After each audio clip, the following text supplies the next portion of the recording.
Okay, so I took the plunge on the Runewars miniature game. I just wanted to kind of quickly show you what's actually in the box, if anyone's curious. I've already opened it and kind of took a look, that's why this insert's out here. Normal Fantasy Flight, really bad, dumb insert, so I'm going to toss that. In the book you get 3 books, a lore guide, which just kind of explains, you know, the background story of the game in some ways, learn to play, and a rule reference book, just like normal Fantasy Flight these days. This is all the punch board. A couple sheets in here. Move guides, terrain. I'll show all that stuff a little bit later, actually unpacked. Otherwise, you've got bags and bags of miniatures that all need to be assembled. So let me just try to kind of... They basically come in pieces. This is what these guys will look like, semi-assembled. I just kind of put one together, didn't glue them or anything, just to kind of see what they look like. But yes, every single unit needs some sort of putting together. Even the skeletons are missing heads and arms.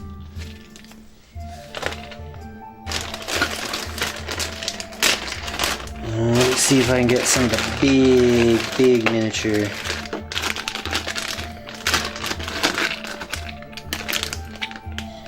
Big old worm all in pieces, but it'll get put together eventually.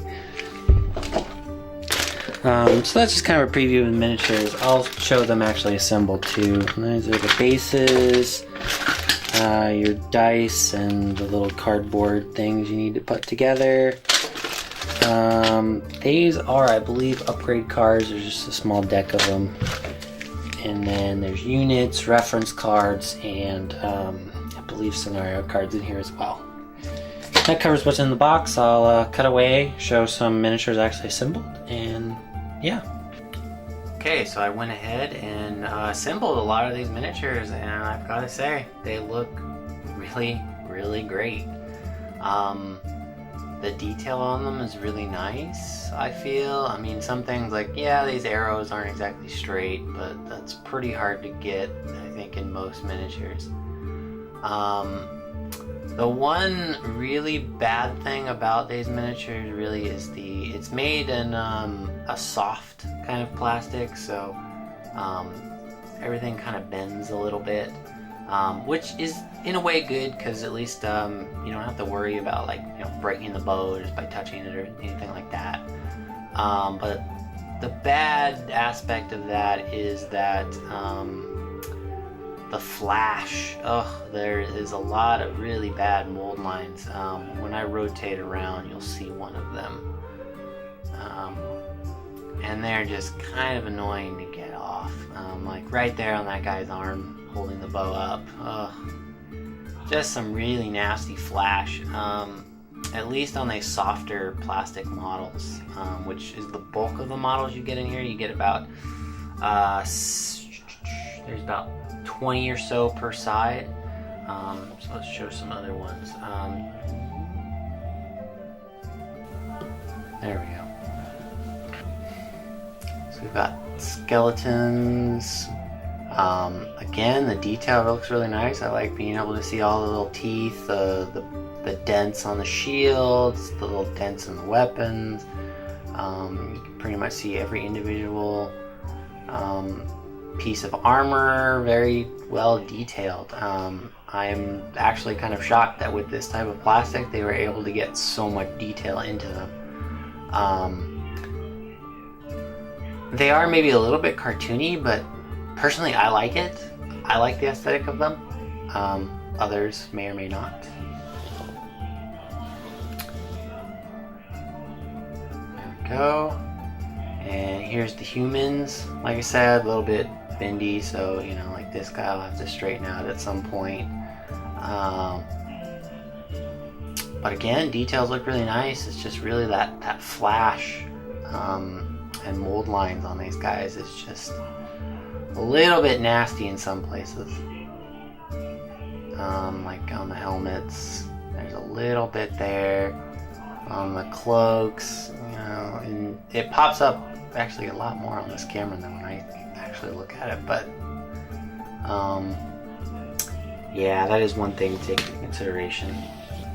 So here's the horsemen. I haven't glued these guys yet because I'm going to paint them without assembling, but the miniatures are basically all like this. Really simple to put together.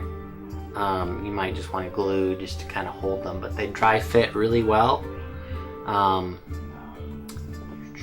The only thing you have to look out for is each miniature kind of have a specific slot they will fit into. So if you try to fit the wrong arms or the wrong back into the wrong body, they will not fit.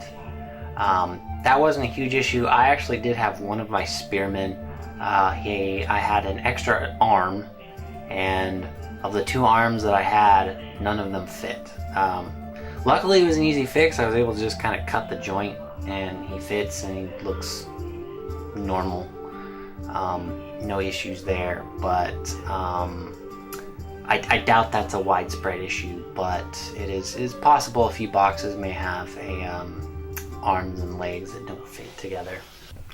So I'll give a close-up of this guy and kind of turn him around, but the big sculpt in this game, there's 2 of them, and one is this guy, the Rune Golem, is just, I think it looks fantastic.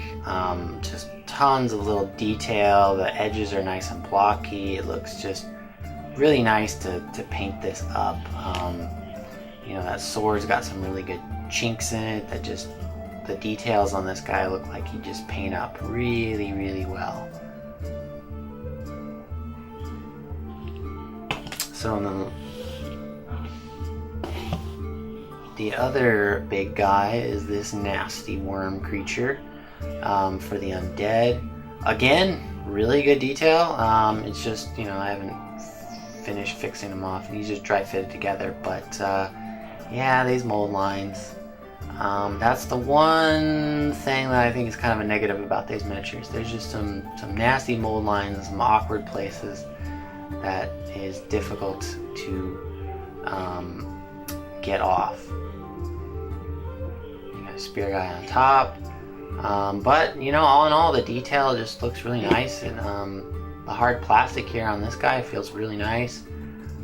This guy's softer, but nonetheless, it's all really cool.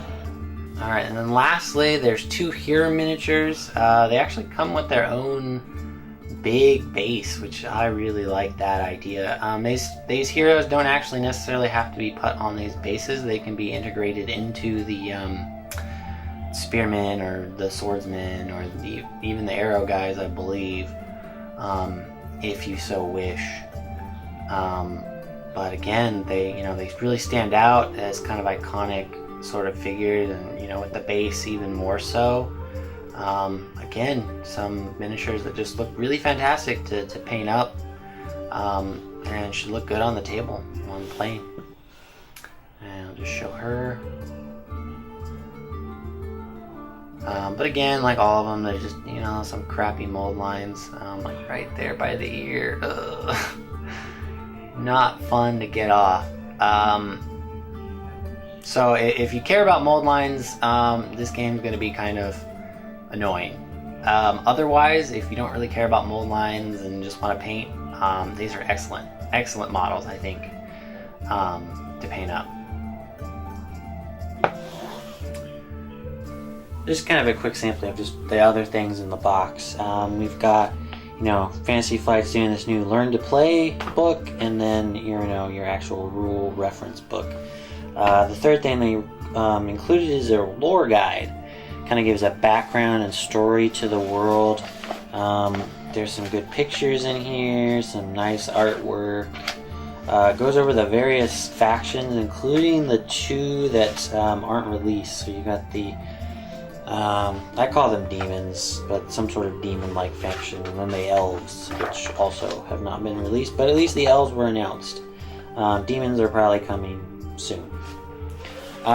This book it's a little disappointing at the moment. It's it does give kind of a decent background from what I've seen, but the unfortunate part, there's really no like color schemes. So like the humans have different cities that seem to be sort of their own city-states, but what sort of colors do those city-states fly? I mean, you don't know. There's no pictures or any indication really what that could be. So that part's a little disappointing. Just be nice to see if there's various factions, so you can kind of, instead of being completely inspired, at least have some maybe more lore-based figures besides the blue and yellow for humans. We also got various terrain tiles, which, you know, typical Fantasy Flight, looks quite excellent. The artwork on them is great, and they're pretty hefty too. There's a few more. There's some spike traps and things, but just for now. Also the dice. I don't really know what any of these symbols mean except the star and that surge in damage, I believe. But eventually I'll learn. But there's, you know, pretty nice little die. Normal for Fantasy Flight. The new thing is a command dial. So you get to choose. It'd be like this. Choose one command here on the right and one on the left. Left is more typically movement, but there are a few other commands depending on which unit you have. And the white number is sort of initiative. So you have it goes from, you know, 1 being the highest to whatever number is the highest. Looks like 8 on this dial. You know, if you choose an 8, you may this particular unit will probably go last. But if you choose a 1, you get to go first. So be kind of an interesting dynamic, and these, I believe, are sort of modifiers. So whatever action you do here, this will kind of modify that action. That's sort of the new thing, and there's a different dial for each unit. So this is actually a hero one, and this is for the horseman. We got various cardboard components here, you know, tracking status effects. This is to help with the borders of certain scenarios, which I will show in a sec. You got your move templates and sort of the range ruler. Very much like X-Wing, except there's actually fewer moves you can make in this game, at least from the looks of it, but still pretty interesting. So as I was talking about, these are kind of the unit cards, and you know, hero cards, you can only have 1 tray of them. That's how much they'll cost and what kind of upgrade you can put in them. This is sort of a scenario setup, so if you're, you know, one player will start here, gets all that to place all their units, while the other player only gets this small. Just kind of a different way to play. And this is what I was talking about, why you may need these guys, because you can put that on your play field to mark out the borders, just so that you know where it is. Just a few of them. As you can see, the big guy, like the Carrion Lancer, the worm creature, you can have up to 6 of them. Which, wow, that would be a lot of money. But, and they cost a lot. I'm not sure what the cost limit is for skirmishes in this game. If I assume 100, I mean, that's pretty much your entire squad is just these guys. But still 6 of them, that's pretty deadly. You can do the same with the rune golems. Archers, you know, kind of same thing. You can buy up 6 trays of them.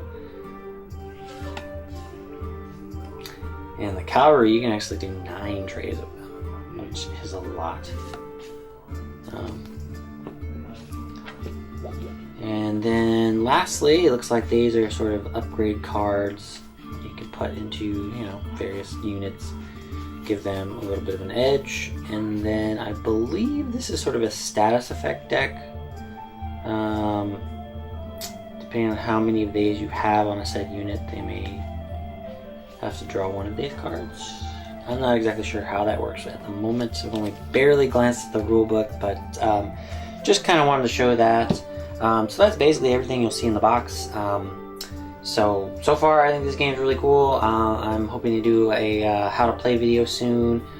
just kind of show it off and keep going from there. So yeah, if you like this video, subscribe, and see you later.